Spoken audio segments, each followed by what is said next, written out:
Good morning, dear students. Assalamu alaikum. I'm your maths teacher for class 5. Today the topic we are going to discuss is exercise 3.1 word problems. Okay, as we have done question number 1, 2, 3, 4 and 5 in the previous classes. Some of the topics we have discussed before vacation, and now we are going to discuss question number 6, which is word problem related to exercise 3.1. Okay students, first of all, open your books page number 46. All of you open your books page number 46 and read question number 6, which is a word problem related to exercise 3.1. Read your word problem. As I have discussed before that जब आपके पास word problem आता है, the first step is to read your word problem for 2 to 3 times to understand that which mathematical operation we will apply in this word problem. ठीक है, आप लोग जब भी कोई वर्ड प्रॉब्लम जो है आपके पास आता है, उसको स्टार्ट करने से पहले आप सबसे पहले उसको अंडरस्टैंड करते हैं. जब तक आप अंडरस्टैंड नहीं कर सकते तो आप इस एबल नहीं होते कि आप इस पर कौन सा मैथमेटिकल ऑपरेशन अप्लाई करेंगे. ठीक है, so in the first step we will read the word problem. Okay, I am going to read the word problem now. This is question number 6. Out of 7 by 12, out of 7 by 12 metres of cloth. ठीक है, जैसे कि आपको पता है जो भी हमारे पास क्लॉथ होता है या लेंथ होती है, लेंथ के हमारे पास डिफरेंट यूनिट्स होते हैं. ठीक है, मीटर, सेंटीमीटर, मिलीमीटर. ठीक है, हर एक लेंथ का जो है अपना यूनिट होता है, इसीलिए क्लॉथ के लिए यहाँ पे जो यूनिट ऑफ लेंथ यूज हुआ है that is metres. Munira use 1/6 metres to make cloth for her doll. How much cloth was left. ठीक है, आपके पास क्वेश्चन है कि टोटल क्लॉथ जो है 7 by 12 metres of total cloth है हमारे पास. ठीक है, जिसमें मुनीरा ने यूज किया 1/6 metres to make clothes for her doll. उसने अपनी डॉल के लिए क्लॉथेस बनाने थे और उसने उसके लिए जो क्लॉथ यूज किया that is 1/6 metres of cloth. How much cloth was left. Now the demanding thing जो आपसे इस क्वेश्चन में डिमांड किया जा रहा है दैट इज कि क्लॉथ वॉज लेफ्ट. अब बताएं कि अगर उसके पास 7 by 12 मीटर्स ऑफ क्लॉथ था और उसने 1/6 मीटर्स ऑफ क्लॉथ यूज कर लिए to make the dress for her doll. Now how much cloth was left with Munira. ठीक है, now we have to find that how much cloth was left with Munira if we have 7 by 12 meters of cloth and she used 1/6 meter of it to make the clothes for her doll. Now the cloth was left. This is the first step in which we have read the word problem. ठीक है, जब आपने word problem को read कर लिया, the next step is to understand the question. Okay girls, अब हमने question को understand करना है. जैसे कि इस question में बहुत ही clear है हमें कि टोटल क्लॉथ गिवन है, उसमें से यूज क्लॉथ हमने कितना कर लिया है. अब बताएं क्लॉथ वाज लेफ्ट. ठीक है, अब ये डिसाइड करना है हमने कि इसमें कौन सा मैथमेटिकल ऑपरेशन अप्लाई होगा.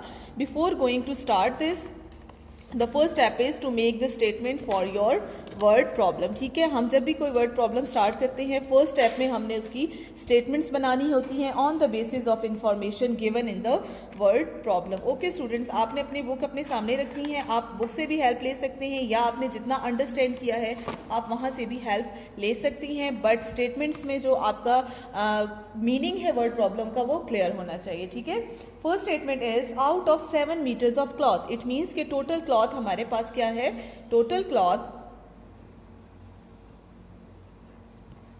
क्लॉथ है हमारे पास 7 by 12 metres. m is the measuring unit of metres. आप m भी यूज कर सकती हैं इसके लिए और आप जो है इसको कंप्लीट मीटर्स भी लिख सकती हैं. ठीक है, टोटल क्लॉथ जो हमारे पास था वो था 7 by 12 मीटर्स. अब मुनीरा ने उसमें से कितना यूज किया.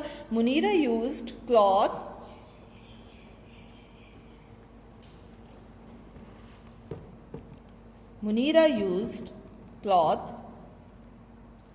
is equal to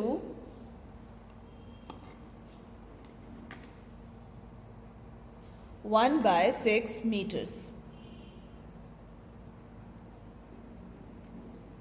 ठीक है, टोटल क्लॉथ हमारे पास है 7 by 12 मीटर्स. मुनीरा ने उसमें से यूज किया 1/6 metres of cloth. Now the demanding statement is cloth was left. अब बताएं कि टोटल क्लॉथ उसके पास कितना बच गया. अगर उसके पास 7 by 12 मीटर्स ऑफ क्लॉथ था, मुनीरा ने उसमें से 1/6 मीटर्स ऑफ क्लॉथ यूज कर लिया. Now the remaining cloth was left. कितना क्लॉथ उसके पास बच गया है. Okay girls, now the question is to decide कि कौन सा मैथमेटिकल ऑपरेशन यहाँ पे अप्लाई हो रहा है. ठीक है गर्ल्स, तो कीप इन योर माइंड कि जब टोटल आपके पास गिवन है, यूज इसमें से हो गया है, टोटल में से 7/12 में से 1/6 मीटर यूज हो गया है, और जो लेफ्ट की बात की जा रही है, इट मीन्स यहाँ पे हम सब्ट्रैक्शन यूज करेंगे. We will do subtraction. ठीक है, क्योंकि टोटल में से यूज्ड को हम माइनस करेंगे. Okay girls, so 7/12 is the total amount of cloth and we will subtract 1/6 meter from 7/12. ठीक है, so here we will use subtraction. The mathematical operation which we have decided is subtraction, that here in this word problem we will do subtraction. Okay students, now अब अपने mind में subtraction का concept लेके आए, जैसे कि हम fractions की subtraction करते हैं. ठीक है, अपने रफ कॉपीज में गर्ल्स आज से आपने काम करना है. आप लोगों ने नीट कॉपीज में ये काम नहीं करना. पहले आप नीट कॉपीज में करते थे. Now you will do the work in your rough copies, not in your neat one. Okay, so first of all, check their denominators. As you know that denominators are not same. Denominators are different. And the fraction is unlike fraction. Whenever we have unlike fraction in the question, we will take the LCM of its denominators. Okay, so I will take the LCM of denominators. 2 3s are 6, 2 6 are 12, 2 3s are 6, 3 1s are 3. Okay, now we will multiply the factors to find out the LCM. 2 multiply 2 multiply 3, 2 2s are 4, 4 3s are 12. So the LCM is equal to 12. Okay, अब LCM लेने का हमने क्यों लिया? To make our unlike fraction to or to convert our unlike fraction into like fraction. ठीक है, ये unlike fraction है, denominators are different, इनको हम बनाएंगे like fraction, इनको हम convert करेंगे like fractions में. ठीक है, LCM हमारे पास आया है 12. अब हम अपने डिनोमिनेटर्स के साथ कोई ऐसा नंबर मल्टीप्लाई करेंगे कि ये जो हमारे पास डिनोमिनेटर्स हैं ये हमारे एलसीएम के इक्वल हो जाए. Okay, so first I will start the table of 12. 12 1s are 12. It means I will multiply 12 with 1. ठीक है, to make it equal to our LCM. And the next denominator is 6. 6 1s are 6, 6 2s are 12. It means हमने 6 को 2 से multiply करना है to convert our unlike fraction into like fraction. ठीक है, multiply करने के बाद now we will open the fractions.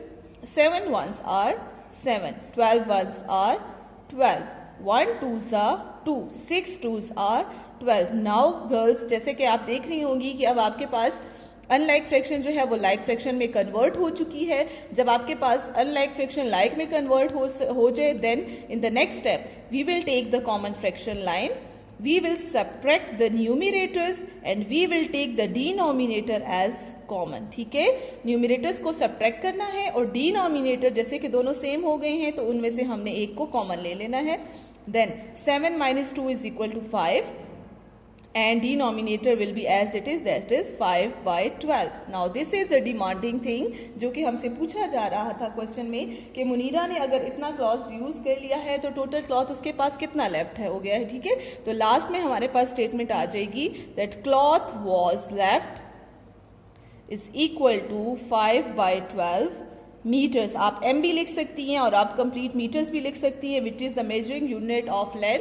ठीक है, क्लॉथ को उन्होंने मीटर्स में जो है मेजर किया हुआ है, दैट्स वाई आपने मीटर को या उसके यूनिट जो है उसको आपने मस्ट जो है मेंशन करना है. Okay girls, this is all about the word problem number 6. बाकी word problems are related to addition that we have discussed in our previous class. Hope कि आपको सब्ट्रैक्शन की भी जो है अच्छे से समझ आ गई होगी. Now girls, after that note down your word homework for today. Okay, so your homework is exercise 3.1, page number 46, question number 7